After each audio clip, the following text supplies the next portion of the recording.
So this is how one can track the stock and perform analysis using the Google Sheet and Google Finance formula. Hello everyone, this is Amir from Exploring Excel, where we talk about Excel, spreadsheet, productivity, online tools and much more. Today we are going to discuss about tracking and managing stock right in your Google Sheet. So stay tuned. First of all, the main thing which we should understand is why we need to track stocks in Google Sheet when we have a lot of applications here and there around. First thing, it is easier to do a mathematical computation where it is in a Google Sheet. Second thing is you can help to create your own portfolio tracking app. If you are interested in how to create one, comment below and I'll make a separate video on how to create your own portfolio tracking app. And that's free, easy with no code involved. Third thing is you can track offshore investment. Using the Google Finance, you can track the investment from any country. It can be US, it can be any other country. And you can have access to almost all the stock data which is there. And since it's a Google Sheet, it has a limitless possibility. So let's dive in.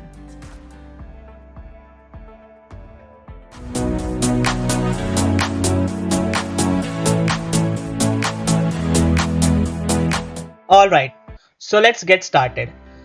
Before we understand how this template is created, let us understand what are the feeders to this template.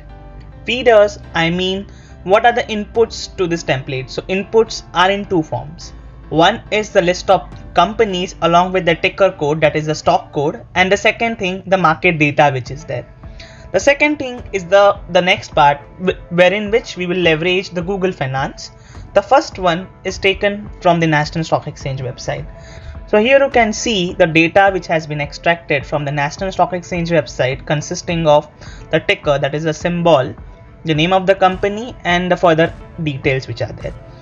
So to take up that, you have to just visit the National Stock Exchange website, click on market data and then click on securities available for trading. Post that, you'll find out the first link which is here, securities available for equity segments, and then you can click and download the same. The data which will get downloaded would be in the CSV, that is comma separated values.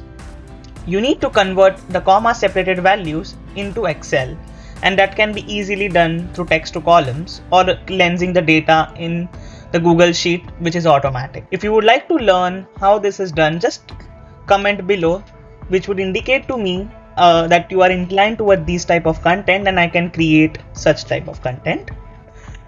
Going back, once you enter all this data, just go onto the tracker sheet and then you can create a drop down list. Drop down list can be easily created by just going onto the data sheet tab, clicking on data validation and then selecting the list of companies, and then you can click on show drop down list in the cell and then clicking on the save. Coming up over the market data, which is divided into the current market price, the previous closing, opening, high, low, the changes, the market cap, 52 weeks high, low, PE ratios. So this data is taken from the Google Finance. Now, in order to understand what is a Google Finance is nothing but if you just go on to the Google and type any name of the stock, you will get the current market price and along with some additional data. So let's take an example. If I type ITC share price, I'll get the ITC share price along with the other data, that is the openings, the market cap, the P ratio and the other data. So this is basically results from the Google Finance. And now this Google Finance can be linked in the Google Sheet. Now this can be done through a very simple formula, that is Google Finance itself. In order to understand it much better, you can just head over to this reference link article. I have linked that below in the description. So where you will find all these attributes which are available along with what all things you can calculate. So you can just refer this article to get more hands-on on how exactly the computation, how exactly various parameters are extracted. Just a quick mention, the refreshing of data takes around 20 minutes lag, and the information which is presented over here was done after the market hours, so that's why it's not refreshing right now. Alright, so let's move on to understanding how this template is built. This was basically created through a drop down list which I show from data validation. Now I have used an index match formula. So basically I have referred, like if something is blank over here, then show it as a blank, or else just carry on the data which is there in this sheet, which is a list of companies, and you can match it with the name of the company which is there, and we want the first column which is there.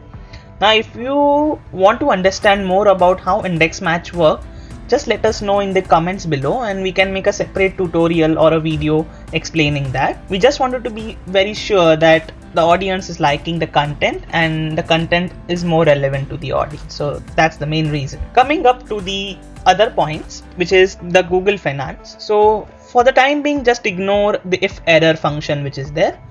Now if you could see the ticker which is there. Now the ticker is basically nothing but a stock code or something like. So if you see ITC Limited, the stock code is ITC.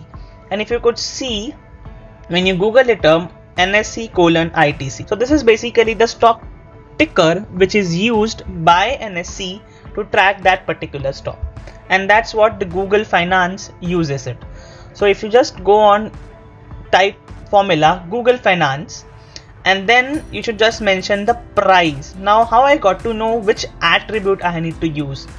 For that you can just refer to this support article wherein the various attributes are mentioned. So there are like price, which is like the real-time quoted price, the price at which the market opens, the high for the day, the low for the day, the volume for the day, the market capitalization, the time when it was traded, and this is like basically the delay. That's roughly around 20 minutes. The delay is there. What's the volume?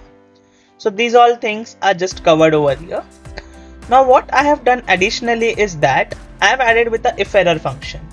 Now adding this if error function results in like certain thing, like let's say this is blank basically, and if I just don't add if error, this will throw it as an NA. So for that reason I have just added if error function so that only the relevant data is plotted. Now if you could see the next one, which is the change percentage. So if you just go on to the help section, you can further have an additional data points like the change percentage which is there, change PCT, change percentage, like what is the percentage change since the previous day trading close yesterday, what is the yesterday's closing price. So these are all the components which I have covered. The 52 weeks high, the 52 weeks low is directly mentioned over here. So that's like 52 week high 52, low 52. Just be mindful that you use the exact wording which is there, or else you can directly copy and paste the same because it will not render if that exact wording is not present. Similarly with the PE and the EPS. Now this covers up the entire tracking. If you go on to the daily tracking sheet, it's basically let's take an example of any stock. Yeah. So what you can do is you have to just select any of the stocks. So for this instance, let me select Zomato. So what it will do is it will just render all the price data which is there since the beginning till today, that is only for 365 days. If you could see the chart over here, and it will create a chart like this which depicts the opening price, the highs, the lows, and the closing price. So how this is done is Google Finance, I just need to mention the stock ticker which is there. I have to mention all. Basically all stands for all these 4-5 key parameters: opening, high, low, closing, and volume. And then I have just selected from date, that is 16th August, and to date, that is 16th August 21. So basically this to date is a date when this video was recorded, that is 16th August, so it's today. And here it's basically 365 days minus the today, that is for an year data. And you can even extend it beyond that, but since Zomato was listed on 23rd July, you will not have any previous data. So considering taking up some other example, let me take Reliance Industries. Yeah, you could see all the data from the 17th August is there, and it goes on till 13th August. Yeah. Also, what you can do is you can turn this entire tracking into an app-based tracking, and that can be easily done without any code. So if you are interested, just comment below. If we have a larger audience that interested in it, we'll create a separate video covering that. So just to summarize, we created a template using NSE data and plotted live data in a Google Sheet using Google Finance. So hope you enjoyed the video. Press the like button, leave up a comment, and I'll see you in the next video. Thank you.